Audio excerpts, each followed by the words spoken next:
friends, welcome back to our channel Find Everything. Digital electronics experiment using Multisim series में आज हम आखिरी experiment लेकर आए हैं जो कि है हमारा digital to analogue converter. Digital to analogue converter और analogue to digital converter digital data processing में बहुत इंपॉर्टेंट एस्पेक्ट्स होते हैं, क्योंकि आज के करंट सिनेरियो में सारी चीजें डिजिटल होती जा रही हैं, जबकि रियल वर्ल्ड में क्या होता है, जो भी डेटा अवेलेबल है वो एनालॉग फॉर्म में अवेलेबल रहता है। तो यदि हमको इस एनालॉग सिग्नल को डिजिटल फॉर्म में प्रोसेस करना है तो सबसे पहले इस एनालॉग सिग्नल को हमको डिजिटल सिग्नल में कन्वर्ट करना पड़ेगा और फिर रिसीवर साइड पर इस डिजिटल सिग्नल को वापस से हमको एनालॉग सिग्नल में कन्वर्ट करना पड़ेगा। इसलिए ये दोनों D2A कन्वर्टर और A2D कन्वर्टर बहुत ही इंपॉर्टेंट एस्पेक्ट्स होते हैं किसी भी डिजिटल डेटा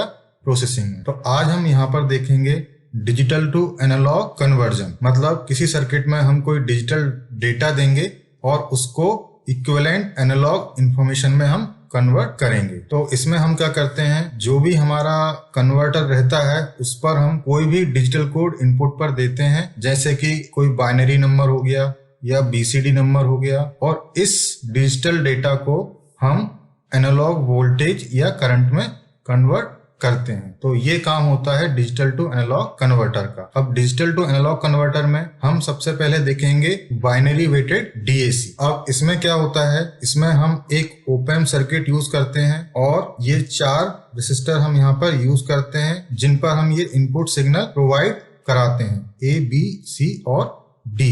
यहाँ पर जो हमारा D बिट है वो हमारा होता है MSB और जो हमारा A इनपुट है वो होता है हमारा LSB। अब MSB LSB क्या होते हैं ये हम पहले के लेक्चर में ऑलरेडी देख चुके हैं। अगर आपको इनके बारे में और अच्छे डिटेल में जानना है आप पहले के लेक्चर देख सकते। और यहाँ से हम लेते हैं आउटपुट, और ये हमारा जो ये होता है रेसिस्टेंस, ये होता है हमारा फीडबैक रेसिस्टेंस, जो कि आउटपुट के थ्रू हम यहाँ पर ओपन के इस इनपुट पर देते हैं। इस इनपुट को हम बोलते हैं इन्वर्टिंग इनपुट। जो हमारा नेगेटिव टर्मिनल होता है वो हमारा इन्वर्टिंग इनपुट होता है, और जो हमारा पॉजिटिव टर्मिनल होता है वो नॉन इन्वर्टिंग इनपुट होता है। और ये जो हमारे सप्लाई लगी है VS और -VS, ये हमारी पावर सप्लाई होती हैं, जो कि OP-Amp को एक्टिव रखने के लिए देना आवश्यक होता है। अब हमने यहाँ पर जो रेसिस्टेंस की वैल्यूज यूज करी हैं 1 kilo ohm, 2 kilo ohm, 4 kilo ohm और 8 किलो ओम। तो जैसे ही हम 4 बिट का digital to analogue converter use कर रहे हैं तो हमने यहाँ पर 4 रेसिस्टेंस लिए हैं और ये 2 के मल्टीपल में हम यहाँ पर लेते हैं, इसलिए इसको बोला जाता है बाइनरी वेटेड DAC। और यदि हम 5 बिट का यहाँ पर DAC लेते तो अगला जो रेसिस्टेंस की वैल्यू होती वो क्या होती, 2 के मल्टीपल में 2 8 16 किलो ओम। खैर अभी हम यहाँ पर इसी सर्किट को देखते हैं और इसी पर डिस्कशन करते हैं। अब जो हमने यहाँ पर इनपुट लिए हैं A B C D, अब इनकी वैल्यू या तो 0 होगी या 5 होगी। मतलब यदि हम input D C B A पर यदि मान के चलो हमने दिया 1 1 0 0, तो जहां पर 1 होगा उसको हम एज ए 5 वोल्ट लेंगे और जहां पर 0 होगा उसको हम एज ए 0 वोल्ट लेंगे। तो इसका जो आउटपुट वोल्टेज है वो क्या होता है, तो जैसे कि यहाँ पर रेसिस्टेंस की वैल्यू क्या है 1 किलो ओम, और इसलिए यहाँ पर हम जो भी इनपुट देंगे वो इस आउटपुट पर बिना अटेन्यूएशन के क्या होगा, पास हो जाएगा। सिमिलरली यहाँ पर हम जो भी इनपुट देंगे, अब यहाँ पर रेसिस्टेंस की वैल्यू कितनी है 2 किलो ओम, तो यहाँ पर हम जो भी इनपुट देंगे वो कितने भाग से अटेन्यूएट हो जाएगा, वो हो जाएगा कितने से 1/2 पार्ट से अटेन्यूएट हो जाएगा। सिमिलरली यहाँ पे कितना यूज कर रहे हैं हम 4 किलो ओम, तो यहाँ पर कितने पार्ट से अटेन्यूएट होगा 1/4, और यहाँ पर हम कितना यूज कर रहे हैं 8 किलो ओम, तो यहाँ पर कितने पार्ट से अटेन्यूएट होगा 1/8। तो इस तरह से जो हमारा आउटपुट वोल्टेज है वो क्या निकल के आएगा, वो निकल के आएगा हमारा ये VD, जो कि हमारे D इनपुट को रिप्रेजेंट कर रहा है, और यहाँ पर रेसिस्टेंस की वैल्यू 1 किलो ओम है, इसलिए VD जैसा हमने इनपुट पे दिया था वैसा ही के वैसा हमको आउटपुट पे मिला। फिर अगला इनपुट क्या है VC, और इससे हमने 2 किलो ओम रेसिस्टेंस कनेक्ट करके रखा है, इसलिए ये कितने से अटेन्यूएट होगा 1/2, इसलिए यहाँ पर ये 1/2 फैक्टर आ गया। सिमिलरली VB में 1/4 और VA में 1/8। तो जो हमारा आउटपुट वोल्टेज होगा वो ये इन सबका क्या होगा, समेशन होगा। क्योंकि हम यहाँ पर जो ऑप एम्प यूज कर रहे हैं वो कौन से मोड में यूज कर रहे हैं, एज ए समिंग एम्पलीफायर। अब यहाँ पर ये नेगेटिव साइन आ रहा है, अब इसका क्या इंपॉर्टेंस है? खैर इसका कोई यहाँ पे इंपॉर्टेंस नहीं है, बस ये नेगेटिव साइन इसलिए आ रहा है क्योंकि जो यहाँ पर हम ऑप एम्प यूज कर रहे हैं वो इन्वर्टिंग मोड में यूज कर रहे हैं। इन्वर्टिंग मोड में यूज करने का मतलब ये है हम इसके नेगेटिव टर्मिनल पर इनपुट अप्लाई कर रहे हैं और नॉन इन्वर्टिंग टर्मिनल को हम ग्राउंड से जोड़कर रखे हैं, इसलिए ये नेगेटिव साइन यहाँ पर आ रहा है। अब आउटपुट हम कैसे कैलकुलेट करते हैं? तो ये हमारी टेबल है, अलग अलग इनपुट के लिए अलग अलग आउटपुट यहाँ पर आपको दिखेगा। एक दो एग्जांपल हम यहाँ पे देख लेते हैं। जैसे यदि हम यहाँ पर इनपुट देते हैं 1 0 1 0, तो जैसे हमने यहाँ पर एग्जांपल लिया है, हमने इनपुट दिया 1 0 1 0, तो ये हमारा D बिट है, ये हमारा C बिट है, ये B और ये A है। तो जैसा कि हम यहाँ पर देख रहे हैं VD की वैल्यू कितनी है 1, और 1 मतलब हमने पहले ही एस्टेब्लिश किया है कि 1 यदि होगा तो हम उसको एज ए 5 वोल्ट कंसीडर करेंगे, और यदि 0 होगा तो उसको एज ए 0 वोल्ट कंसीडर करेंगे। तो VD और VB की वैल्यू क्या हो जाएगी, 5 वोल्ट। सिमिलरली VC और VA की वैल्यू कितनी हो जाएगी, 0 वोल्ट। अब ये वैल्यूज हम इस फॉर्मूले में रखेंगे और इसको सॉल्व करेंगे तो 1010 के लिए जो हमारी एनालॉग वैल्यू आएगी वो कितनी आएगी, -6.25 वोल्ट। तो इस तरीके से हमने इस डिजिटल इनपुट को इस एनालॉग आउटपुट वोल्टेज में कन्वर्ट कर दिया है। यही हमारा टास्क था कि किसी भी डिजिटल क्वांटिटी को एनालॉग क्वांटिटी में कन्वर्ट करना, और ये अलग अलग इनपुट वैल्यू के लिए हमने यहाँ पे सारे आउटपुट वैल्यूज निकाली हैं। आप चाहो तो खुद से इस फॉर्मूले में वैल्यू रखकर चेक कर सकते हो। तो ये तो हुआ कन्वर्जन प्रोसेस, बट अब ये जो हमने यहाँ पर कन्वर्टर बनाया है DAC, अब इसमें एक समस्या है, इसकी लिमिटेशंस क्या है? तो इसकी लिमिटेशंस क्या है वो हम यहाँ पर देखते हैं। तो इसकी सबसे बड़ी समस्या यह है कि अभी हमने केवल 4 बिट का DAC देखा। अब सपोज हमको 12 बिट का DAC बना, अब 4 बिट में हमारे कितने रेजिस्टेंस यूज हो रहे थे, एक 1 किलो ओम, एक 2 किलो ओम, एक 3 किलो ओम, एक 4 किलो ओम, एक 8 किलो ओम। इतने रेजिस्टेंस यूज हो रहे थे और इतनी हाई वैल्यू के रेजिस्टेंस यूज हो रहे थे।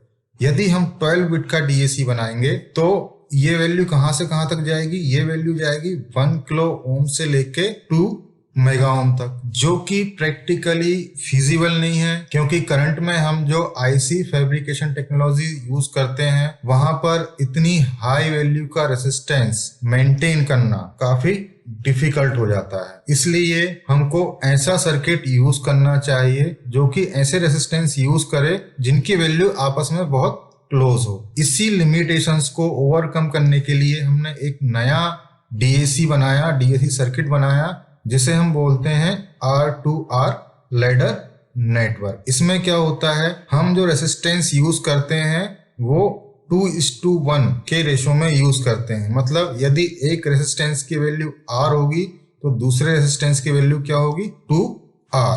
तो इससे क्या होता है, जो हायर बिट का DAC हम बनाएंगे उसमें केवल 2 रेजिस्टेंस की वैल्यू से हमारा काम हो जाएगा। अब इसका सर्किट कैसा होता है, तो इसका सर्किट होता है ये R2R लैडर DAC का जो सर्किट है, ये जो पार्ट है ये वैसा का ही वैसा है, बस हम यहाँ पर जो रेजिस्टेंस यूज कर रहे हैं इस वाले DAC में हमने यहाँ पर 1 किलो ओम का रेजिस्टेंस यूज किया था, यहाँ पर हमने 2R। अब R की वैल्यू हम यहाँ पे कुछ भी ले सकते हैं, 1 किलो ओम, 2 किलो ओम, जो भी पॉसिबल है वो हम ले सकते हैं। अब यहाँ पर जो कनेक्शन इसका है एक लेडर नुमा, जैसा कि हम यहाँ पर देख रहे हैं, एक 2R का रेजिस्टेंस ये हो गया, फिर R ये हो गया, फिर 2R, फिर R, 2R, R। इस तरीके से ये कनेक्शन हमने यहाँ पर किया है। और यहाँ पर ये जो यहाँ पर हमने लाइन खींची है या ये जो कनेक्शन है, इसको हमने नाम क्या दिया है, V रेफरेंस। ये जो V रेफरेंस है इसकी वैल्यू या तो हम लेंगे +5 वोल्ट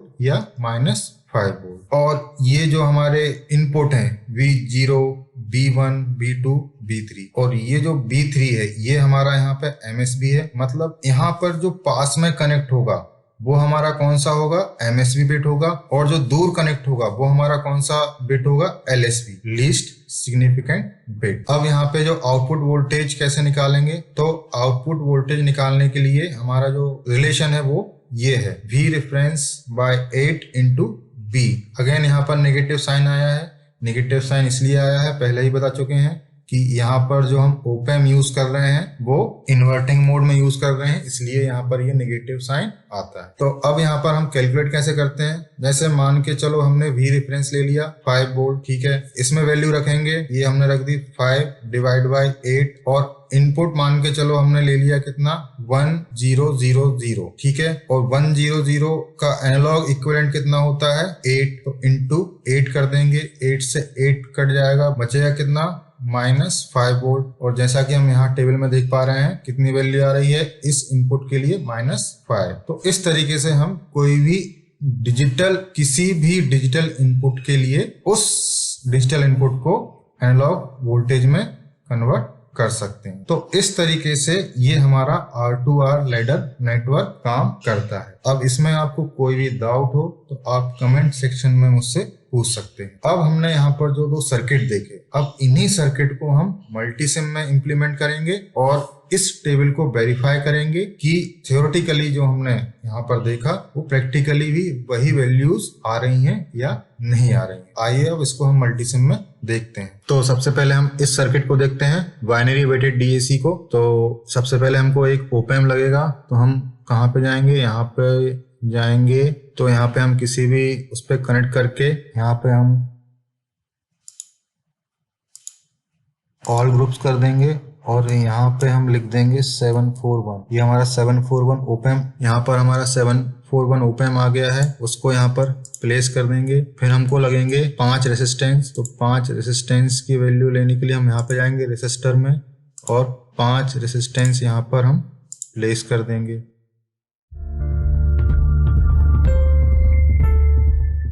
फिर हमको लगेगा एक ग्राउंड, तो यहाँ पे जाएंगे हम पावर सोर्सेज में और यहाँ से एक ग्राउंड सेलेक्ट कर लेंगे और उसको यहाँ पे रख देंगे। अब ये 2 पावर सप्लाई लगेंगी हमको, तो यहाँ पर हम जाएंगे अगेन पावर सोर्सेज में और यहाँ से ले लेंगे DC पावर, एक यहाँ पर प्लेस कर देंगे और एक यहाँ पर प्लेस कर देंगे। अब ओपैम्प का जो यहाँ पर है नेगेटिव टर्मिनल ऊपर है और जबकि हमने यहाँ पर जो लिया है वो नीचे है, तो इसको हम राइट क्लिक करेंगे और फ्लिप वर्टिकली कर देंगे, तो ये हमारा नेगेटिव टर्मिनल आ गया ऊपर और पॉजिटिव टर्मिनल आ गया नीचे, और इसके बाद हम ये सारे कनेक्शन कर देंगे।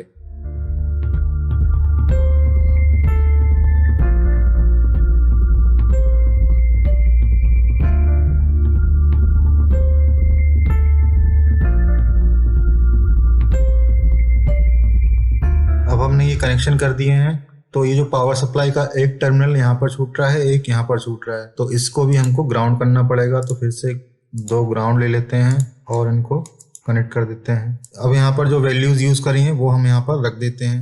तो इसकी वैल्यू ऑलरेडी 1 किलो ओम है, इसकी 1 किलो ओम है, इसको हम कर देते हैं 2 किलो ओम, इसको 4 किलो ओम, 8 किलो ओम। अब यहाँ पर हमको इनपुट कनेक्ट करना है कि इनपुट कैसे देंगे। तो अगेन हम यहाँ पे जाएंगे प्लेस सोर्सेज में, यहाँ पे जाएंगे डिजिटल सोर्स और यहाँ पर सेलेक्ट करेंगे इंटरेक्टिव डिजिटल कांस्टेंट और यहाँ पर हम 4 ये हम ले लेंगे और सबको उनके इनपुट पर कनेक्ट कर देंगे। तो ध्यान रखना ये हमारा MSB रहेगा और ये हमारा LSB रहेगा। अब आउटपुट हमको देखना है, तो आउटपुट देखने के लिए हम यहाँ पे जाते हैं और यहाँ से हम एक उठा लेते हैं क्या, मल्टीमीटर, और इसको यहाँ पे कनेक्ट कर देते हैं और इसका जो एक टर्मिनल है अगेन इसको हमको ग्राउंड से कनेक्ट करना है, तो एक ग्राउंड ले लेते हैं। तो ये हो गया हमारा सर्किट कंप्लीट। अब हमको ये देखना है कि ये जो ओपैम्प है उसकी जो पावर सप्लाईज हैं उन पे हमको कितना वोल्टेज रखना है। तो हम यहाँ पर इसकी वैल्यू कर देते हैं 20 वोल्ट, 20 वोल्ट, 15 वोल्ट, ये सब हमको रख के देखना रहता है ताकि जो भी इनपुट हमारा रहे। यहाँ पर हमको वही सप्लाई रखना है कि यहाँ का जो इनपुट वोल्टेज है टोटल वो इससे कम ही रहे। यदि यहाँ का इनपुट वोल्टेज इससे ज्यादा हो जाएगा तो जो हमारा आउटपुट है वो सही नहीं आएगा। तो ये हो गया है हमारा सर्किट कंप्लीट। अब इसको हम रन करते हैं और अलग अलग इनपुट की वैल्यू के लिए हम इसको चेक करते हैं। तो यहाँ पर हम निकाल लेते हैं सबसे पहले टेबल तो जैसे हमने रखा है यहाँ पर सभी इनपुट पर 0 0 दिया है, इसको रन करते हैं और इसको डबल क्लिक करके इसका आउटपुट देखते हैं तो यहाँ पर वैल्यू शो कर रहा है 3.018 मिली वोल्ट और यहाँ पे कितना आ रहा है 0। तो ये मिली वोल्ट में है और काफी कम वैल्यू है, तो इसको हम एज ए 0 कंसीडर कर सकते हैं। नेक्स्ट हमारा क्या है 001, तो ये हमारा MSB है और ये हमारा LSB है, मतलब यहाँ पे 1 करेंगे तो ये हमारा 001। तो कितनी वैल्यू आनी चाहिए -0.625, तो यहाँ पे कितना आ रहा है -621 मिली वोल्ट। यहाँ पे जो वैल्यू लिखी है वो कितने में रखी है, वोल्ट में लिखी है, और ये जो हमारा आ रहा है मिली में, तो यहाँ पर हमारा है -0.625 और यहाँ पर -621, तो लगभग बराबर ही है, इसमें ज्यादा कोई डिफरेंस नहीं है। नेक्स्ट हम चेक करते हैं 10, तो इसको 1 करते हैं, इसको 0, तो यहाँ पर कितना आ रहा है -1.25, यहाँ पर हमारा -1.247, ऑलमोस्ट इक्वल। अगला क्या है 0011, कितना आना चाहिए -1.875, -1.872। अगला क्या है 0100, कितना है -2.5, इसमें भी कितना आ रहा है -2.49, ऑलमोस्ट इक्वल। ये थोड़ा वो जो डिफरेंस है वो ये जो हम यहाँ पे कंपोनेंट यूज करते हैं या जो सर्किट यूज कर रहे हैं उसकी वजह से ये थोड़ा बहुत डिफरेंस यहाँ पर आ रहा है। अगला इनपुट क्या है 0101, तो ये 0101, यहाँ पर हमारा कितना है -3.125, यहाँ पर भी लगभग उतना ही आ रहा है। अगला देखते हैं 1011, तो ये 1, ये 0, ये 11, तो 1011 कितना मिलना चाहिए -6.875, यहाँ पर भी उतना ही आ रहा है। अगला देख लेते हैं 110, तो 11 और ये 0 कर देते हैं, कितना आ रहा है -8.750, तो -8.747, और फिर सभी को बंद कर देते हैं, कितना आ रहा है -9.375 और यहाँ पर कितना आ रहा है -9.372। तो जैसा कि हमने यहाँ पे देखा कि जो हमने थियोरेटिकली यहाँ पर आउटपुट वोल्टेज निकाल रहे थे अलग अलग डिजिटल इनपुट के लिए, वही हमको यहाँ पर प्रैक्टिकली भी मिल रहा है। तो यहाँ पर जो हमने सर्किट बनाया है इसको हम बोलते हैं बाइनरी वेटेड DAC। अब इसी तरह हम कौन सा सर्किट बनाएंगे, ये R2R लैडर नेटवर्क बनाएंगे और उसका भी हम इसी तरह आउटपुट चेक करेंगे। तो ये R2R लैडर मैंने ऑलरेडी बना के रखा है, क्योंकि वीडियो ऑलरेडी काफी लंबा हो चुका है, इसलिए ये सर्किट आप बना के देखिएगा मल्टीसिम में, और यदि कोई डाउट आए आप मुझसे कंसल्ट कर सकते हैं। तो ये देखिए सर्किट मैं आपको एक बार दिखा देता हूँ। ये जो हमारा पार्ट है एज इट इज ऐसा ही है। यहाँ पे हमने 2R लिया था, तो हमने यहाँ पे R की वैल्यू कितनी रखी है 10 किलो ओम ली है R की वैल्यू, और उसी के प्रोपोर्शन में 2R हमने यहाँ पे लिया है। यदि R 10 किलो ओम है तो 2R कितना हो जाएगा 20 किलो ओम। तो यहाँ पर हमने रेजिस्टेंस की केवल 2 वैल्यू यूज करते हैं, R और 2R। तो इससे जो हमारा सर्किट है काफी इजी हो जाता है। ठीक है, तो ये हमने कनेक्शन कर दिए हैं। ये हमारे इनपुट हो जाएंगे V0, V1, V2 और V3। ये हमारा LSB वाला पार्ट है और ये हमारा MSB। ठीक है, अब हम इसकी भी वैल्यूज चेक कर लेते हैं। तो इसके लिए हम इसकी टेबल निकाल लेते हैं फिर से। तो सबसे पहले पुराने वाले को स्टॉप करते हैं, और तो हमने यहाँ पे सबको 0 0 कर दिया है और इसको रन करते हैं। तो ये देखिए ये हमारा आउटपुट है, यहाँ पर वही मतलब मिली वोल्ट में है तो काफी कम वैल्यूज है, चल जाएगा इतना। अगला इनपुट क्या है 001, मतलब B0 को 1 कर देते हैं और बाकी सबको 0 रहने देते हैं। कितना आ रहा है -0.625, यहाँ पे भी कितना आ रहा है -0.62। अगला इनपुट क्या है, अगला हम ये ले लेते हैं 0101, तो ये हो जाएगा हमारा 0101। तो 0101 के लिए कितना आना चाहिए -3.125, तो यहाँ पे भी हमको उतना ही मिल रहा है, देखिए -3.12। अब हम देखते हैं 100 पे क्या आ रहा है, इसको कर देते हैं 1, इसको 0, इसको भी 0 और इसको भी 0। तो देखिए कितना आ रहा है -5 है, यहाँ पर लगभग -4.995। ठीक है, ऑलमोस्ट इक्वल है। अगला इनपुट देखते हैं 1100, तो इसको हमने 1100 कर दिया, तो कितना आउटपुट आना चाहिए -7.5, और यहाँ पर भी हमारा कितना -7.495। तो ऑलमोस्ट हमारा इक्वल ही चल रहा है। तो जैसा कि हमने यहाँ पे थ्योरेटिकली देखा था, वैसा ही इस सर्किट में भी प्रैक्टिकली हमको वैसा ही वोल्टेज मिल रहा है। अब आपको एक डिफरेंस ये लग सकता है कि हमने यहाँ पे सर्किट इस तरीके से यूज किया है V रेफरेंस, और यहाँ पे हमने ग्राउंड लिया है, और ये सर्किट लगभग एकदम उससे थोड़ा आपको अलग लग रहा होगा।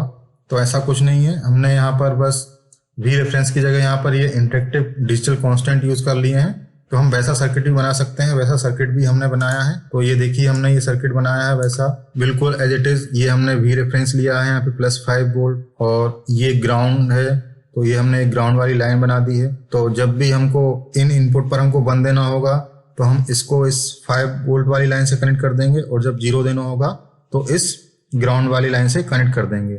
एक दो एग्जांपल देख लेते हैं। तो इसको हम स्टॉप कर देते हैं। तो जैसे हम यहाँ पर लेते हैं इनपुट 0 1 1 0, मतलब ये हमारा क्या है V3 है, तो इसको 0 से कनेक्ट करना है, मतलब इसको ग्राउंड से, तो ये ग्राउंड से कनेक्ट हो गया। 0 1 1 ये 0 कितना आ रहा है -3.750। ये हमने इसका इनपुट कर दिया, उसको रन कर देंगे तो कितना आ गया ये हमारा -3.745। तो यही वैल्यू हमको यहाँ पर भी मिल रही है। एक और एग्जाम्पल देख लेते हैं। अगला इनपुट ले लेते हैं 1101, तो ये हो जाएगा 1 1 0 ये 1 1101 पे आउटपुट कितना आ रहा है -8.125। यहाँ पे कितना मिल रहा है -8.12। तो सेम वैल्यू मिल रही है। तो फ्रेंड्स इस तरीके से हमने आज डिजिटल टू एनालॉग कन्वर्टर को थियोरेटिकली देखा और फिर उन्हीं सर्किट को प्रैक्टिकली इंप्लीमेंट भी किया, और जैसा रिजल्ट हमको थ्योरी में मिल रहा था वैसा ही हमको प्रैक्टिकली भी मिला। तो इस तरीके से ये जो सर्किट है काम करते हैं। तो फ्रेंड्स यहाँ पर हमारी ये डिजिटल एक्सपेरिमेंट यूजिंग मल्टीसिम वाली सीरीज यहीं पे खत्म करते हैं। तो फ्रेंड्स ऑलमोस्ट हमने 12 से 13 एक्सपेरिमेंट कवर किए हैं, जो कि किसी भी कोर्स या सिलेबस के लिए काफी हैं। इन टेक्निकल एक्सपेरिमेंट्स के अलावा मैंने एक अलग कोर्स चालू किया है करंट अफेयर्स का, उसे भी आप जाके देख सकते हैं, जिसमें मैं वीकली करंट अफेयर्स अपडेट करूंगा हर मंडे को। तो वहां पर भी आप अपना करंट अफेयर्स का जो नॉलेज है वो बढ़ा सकते हैं। तो फ्रेंड्स यदि आपको वीडियो अच्छा लगा हो तो वीडियो को लाइक करें, शेयर करें, सब्सक्राइब करें और बेल आइकन को जरूर प्रेस करें, ताकि लेटेस्ट वीडियो की नोटिफिकेशन आपको सबसे पहले मिलती रहे। Thank you.